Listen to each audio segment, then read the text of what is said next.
Having lived here as long as we have, I can't imagine life without this valley. You know, Grandpa's been here for how many years, and then we take over, and the river flows by. But I get up every morning, and can't imagine not having a valley to be part of everybody's lives, and can't imagine any government destroying valleys anywhere for doing a hydro project.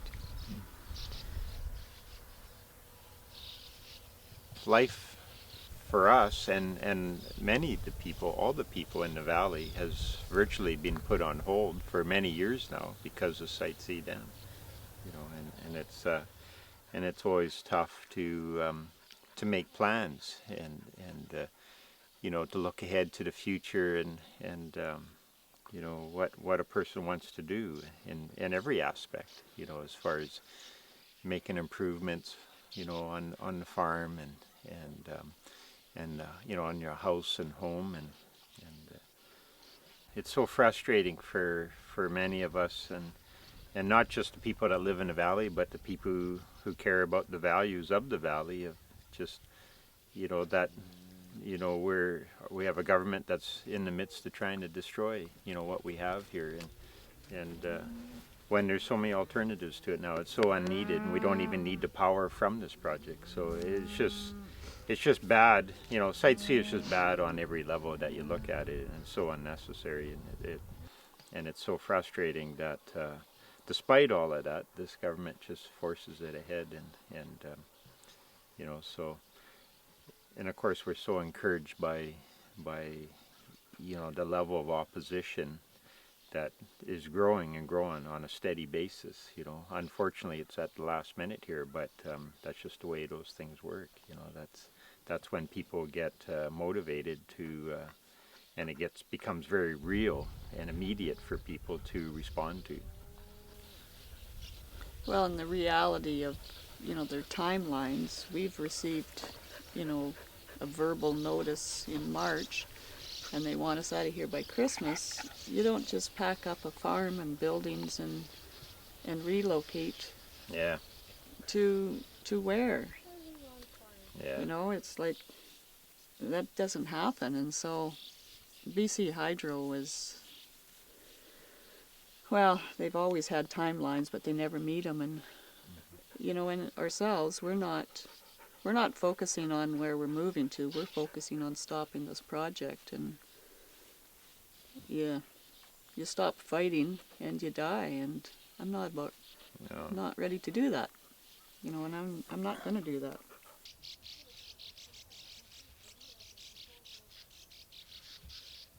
The proposed highway goes through everybody's homes on this level.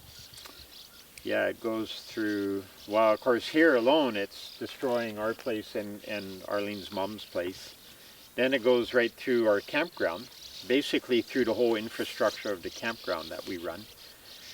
And then it goes through 3 more homes, or too close to 3 more homes, out of 4. So almost they pretty much got it going through everybody's home in Bear Flat. They refuse to move it any direction, one way or the other.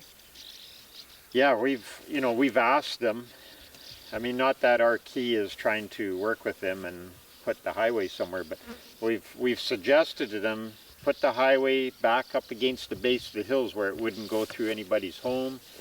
It shouldn't really impact that much farmland, and they say this is where it's going to go, pretty much. And the trouble with this realignment, of course, obviously, is everybody that lives here has to move back. So what you would end up happening with this road realignment is everybody would have to move back onto farmland anyway. So the destruction of farmland happens no matter where this road goes. How many years ago did we put up the solar panels? Yeah, I think 5 years now. Yeah. So we've been generating power back into the grid, and those solar panels have been sitting there, not harming anything, producing power. Yeah. on a rainy, cloudy day, we're still producing power. And if the government would put that much, $9 billion into incentives for people to put up solar panels or do alternative energies. There's no way the province of BC would even contemplate building another hydroelectric dam anywhere but up north here in the Peace. And it's more or less out of sight, out of mind. It's a very conservative riding politically. It's what people have always done for generations now up here, is just resource extraction and build big projects. And Site C is one of many problems up here. The whole shale gas industry and LNG exports around the world. If what Christy Clark hoped would happen did happen, the impacts to northeastern BC would be just overwhelming, phenomenal. And I just can't imagine what that would look like. And I think probably the number one impact that we would all have, that should be the elephant in the room, is water. What's going to happen to our water, our groundwater? They don't have a very good idea of what's happening underneath our feet with the water with fracking.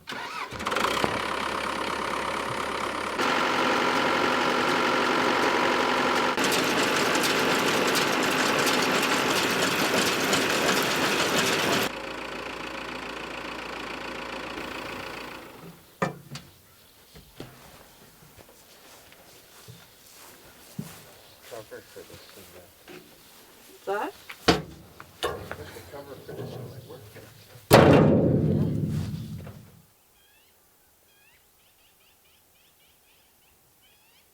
Arlene and I stand a very good chance of losing our home, and having this project stopped.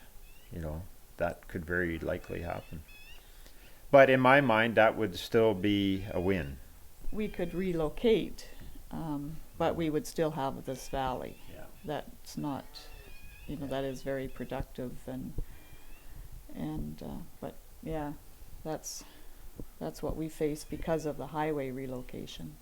See, because what they've told us, what our lawyers have told us, if they get this highway even just partially built and the project gets stopped, they'll probably just carry on and finish the highway. The first building I restored, historical building, was the old schoolhouse. That's Arlene Mum lives in it now. We converted it into a house, and it was really dilapidated and ready to collapse. And I looked at that thing for years, actually, and finally we decided, well, I'm going to try restore it. And I remember telling Arlene's dad, he really liked to see old buildings around, and he didn't want to ever see them destroyed and burned down. And so I remember telling Irie, well, I'm going to try restore that one, and either it's going to work and I'll restore it, or it's going to get piled up and burnt. I'm going to do something with it. And he was worried about that, but it worked anyway. He was pretty happy to see it getting restored and seeing that it was going to work. Anytime we find an artifact in the garden, we put it in the display case.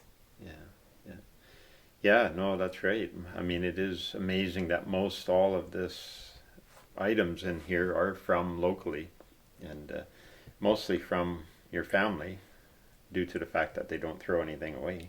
We're keepers. Yeah.